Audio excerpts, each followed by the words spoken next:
Hello everyone, I'm Shankar Subrasanial, and as always, I'll start off this session with a small but powerful quote. Have you ever noticed that words and sword have the same set of alphabets? WORDS and SWORD.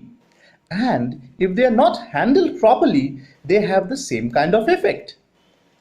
Well, what do I mean by this? I actually mean that whenever we will be communicating with our parents, our friends, our relatives, our teachers, we should always try to use words which are soothing to them. It should not have a harsh feeling, right? With this thought, let us start off with the session today. We will be discussing time and motion. And as I told you, I have divided this chapter into 4 different lectures. In the first of the series, we have already discussed about the concept of motion. Today, the second one of this series will be discussing about the measurement of time. What we'll be doing over here is basically, we'll try to see what and how time was measured during the ancient times and how it has evolved over the years and how it is measured now, right? So let's begin with the session. Time is a moment or duration in which things occur. The knowledge of time is essential for carrying on our daily activities. For example, our school starts at a particular time. We use our wristwatch to know the time so that we may reach the school on time. Similarly, we need to know the time to catch a bus or a train for making our journey. We also need to know the time to watch our favorite cartoon show or the IPL match. We measure time by the help of clock and watches. As the knowledge of time is essential for carrying on our daily activities, let us explore how during the ancient times people used to measure time. During the ancient times, the people did not have clocks or watches for measuring time. So in ancient times, people used some natural events which repeated regularly after fixed time intervals to measure time. For example, it was observed that full moon occurs regularly after a fixed time interval. And the sunrise also occurs regularly after fixed time interval. So, the two natural periodic events which were used in ancient times to measure time were the occurrence of full moon and sunrise. The time from one full moon to the next full moon was called a month, while the time from one sunrise to the next sunrise was called a day. In order to measure time intervals shorter than one day, a number of time measuring devices were invented. Some of the important time measuring devices used in the ancient times were sundial, sand clock, and water clock. Sundial is one of the earliest devices used for measuring time. A sundial measures time by the position of the shadow cast by the sun. We know that the sun rises in the east, appears to move in the sky during the day, and finally sets in the west. Due to this apparent movement of the sun in the sky, the position of shadow of a vertical object on the ground changes continuously throughout the day.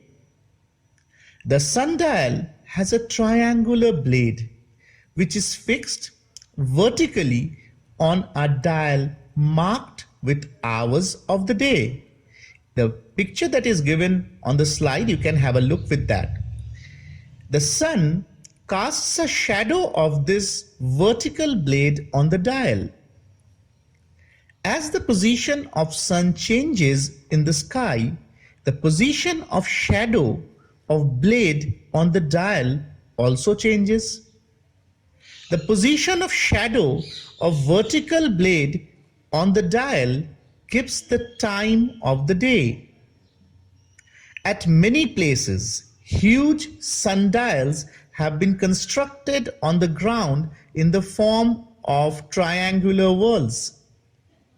Some historical sundials still exist in India at Jantar Mantar in Delhi, in Konark Temple in Orissa. These are some of the places where still you can see the sundials. Sand clock too is a time measuring device used in the early days and is also known as sand glass or hourglass. The sand clock uses the flow of sand from one glass bulb to another to measure time.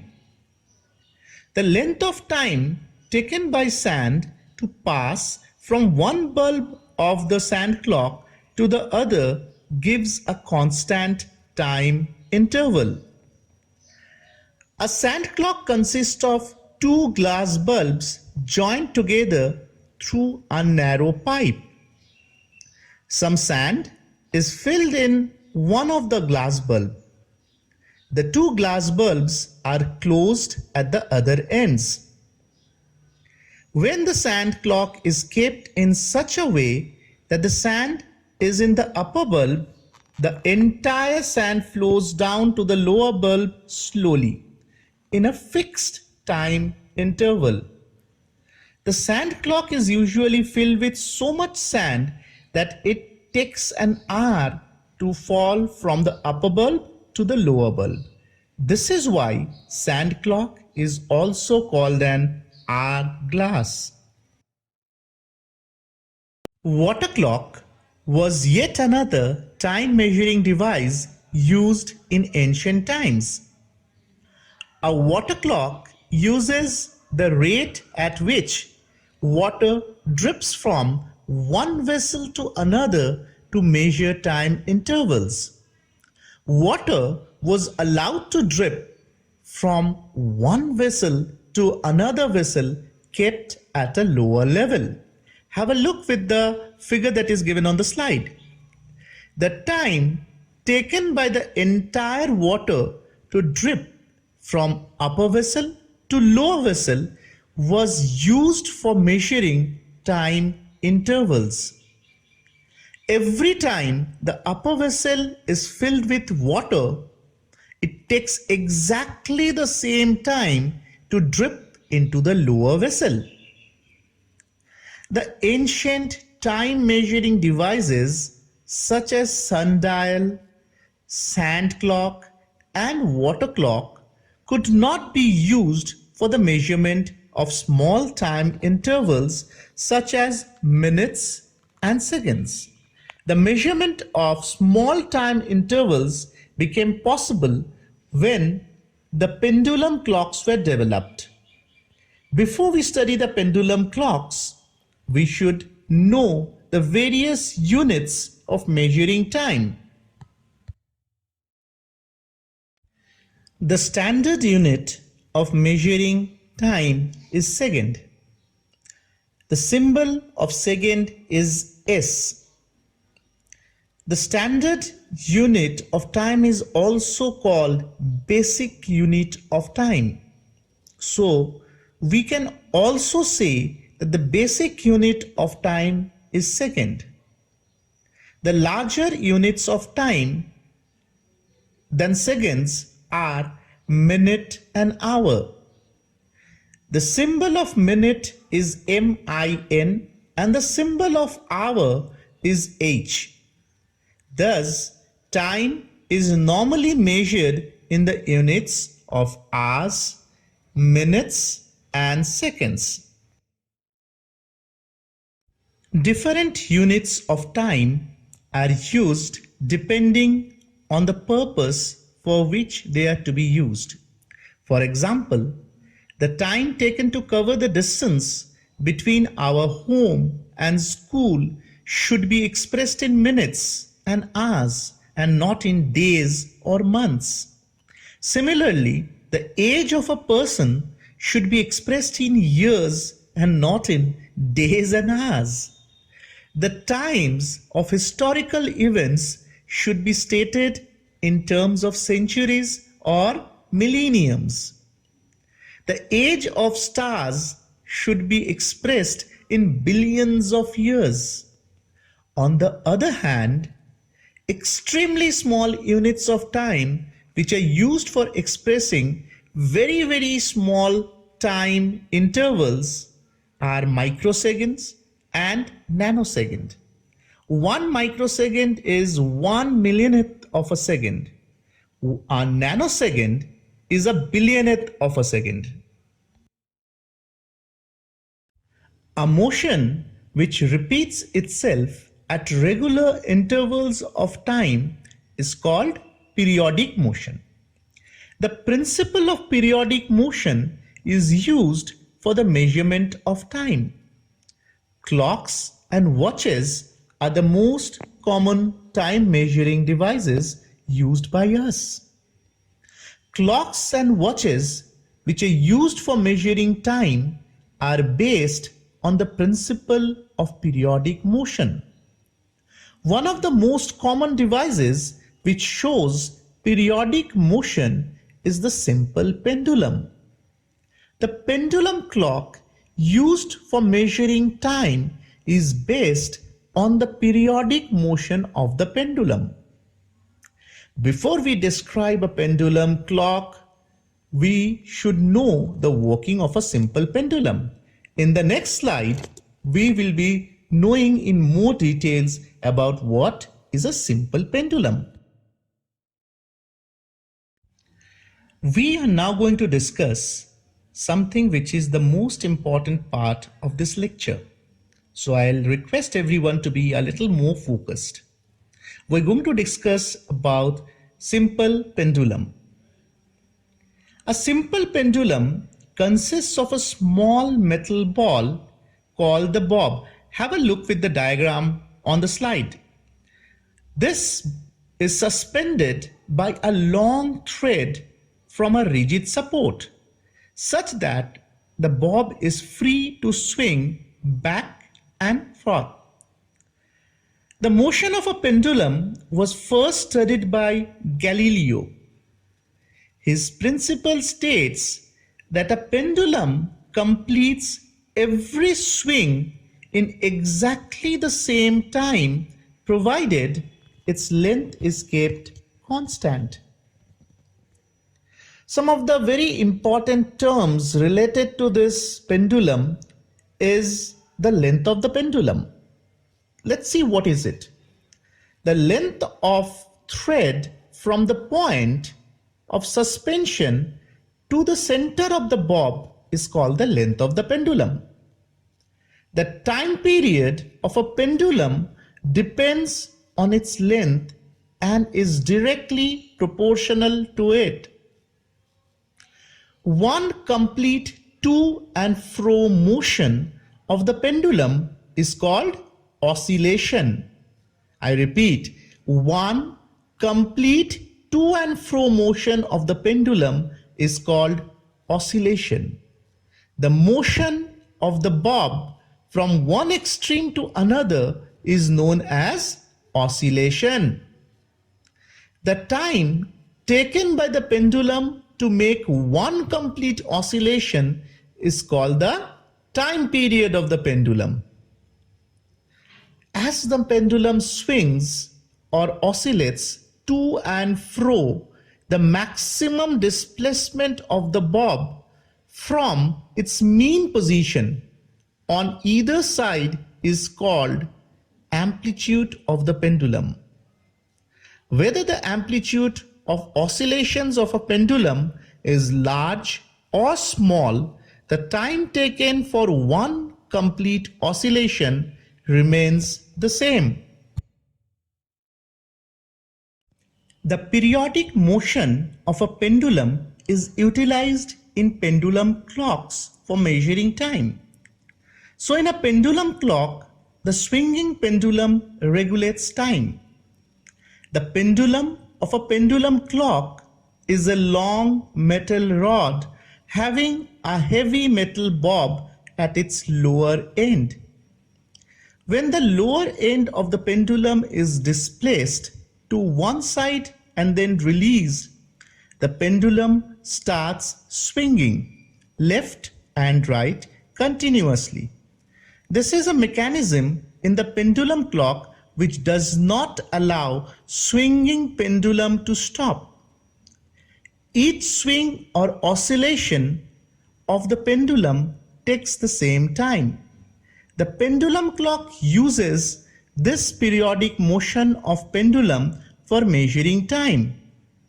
Actually, when the pendulum swings continuously, its upper end drives some tooth wheels, which are connected to it by a switchable mechanism. The tooth wheels then turns the hours hand, minutes hand and second hand of the dial of the clock, due to which we are able to read time. A pendulum clock is shown on the slide. The pendulum clocks are not used much these days. The reason, they are very bulky. Pendulum clocks are usually kept fixed at a place and used for reading time. In order to make small, light and portable clocks and watches, a kind of modified pendulum was developed which is much smaller and compact than the traditional pendulum used in pendulum clock.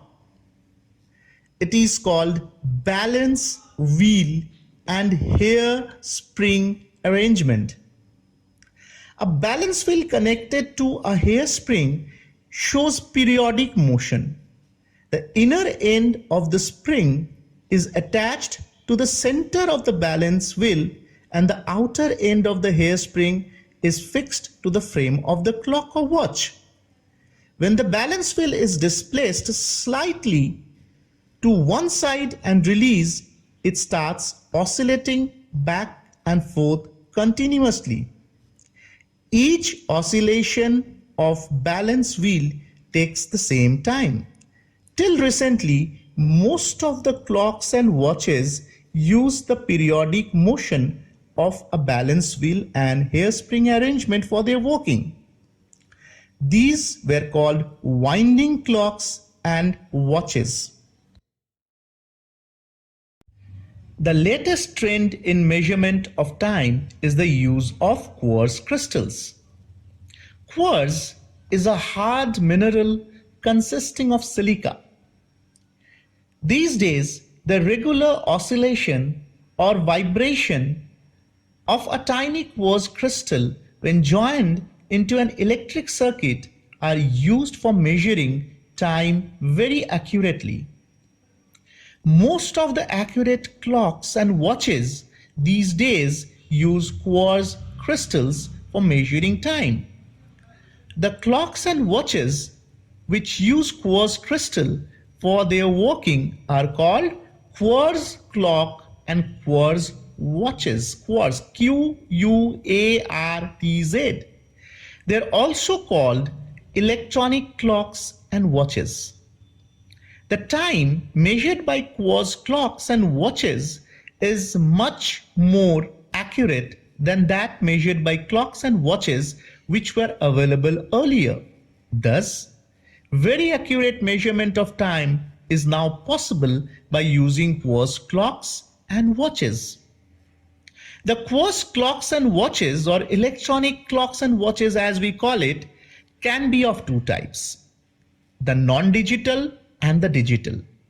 The non-digital quartz clocks and watches are just like traditional clocks and watches, having hours, minutes and seconds hand which move on a dial.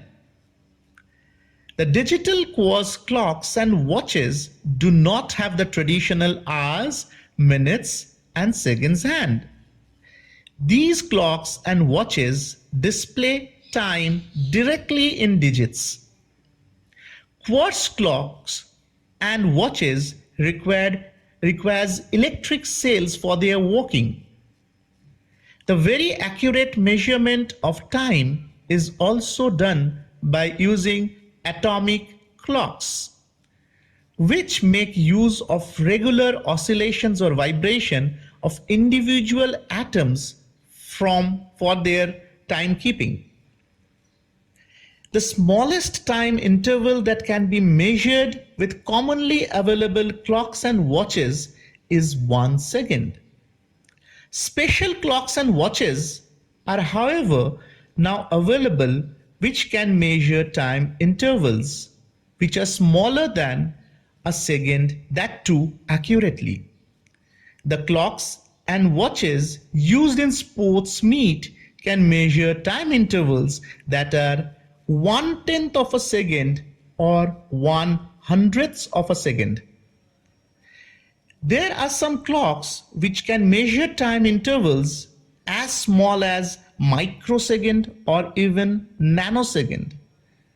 Clocks which measure such small time intervals are normally used for scientific research. Well, that brings us to the end of the lecture. Doesn't mean that the session ends over here. We have some fun facts to be shared. Well, are you aware that the amount of blinking that we do in the entire day that amounts to 30 minutes of closing our eye for a day? Yes. And one more fact that we need to share with you is the amount of blinking that you do that cleans in your eyes. So go on blinking, kids. Okay, now let me do that customary thing which I need to do at the end of each video. In case you have any confusion, any clarifications to be done, please feel free to write to me at sanyal.shankar@gmail.com and I will be happy to respond to your queries. In case you have any confusions regarding your worksheets, how to solve them, how to send back to us, whom to send back to us, I request you, please visit the website. Over there you would find online classes and please click onto that. You would find all details at your disposal, right? Thank you so much.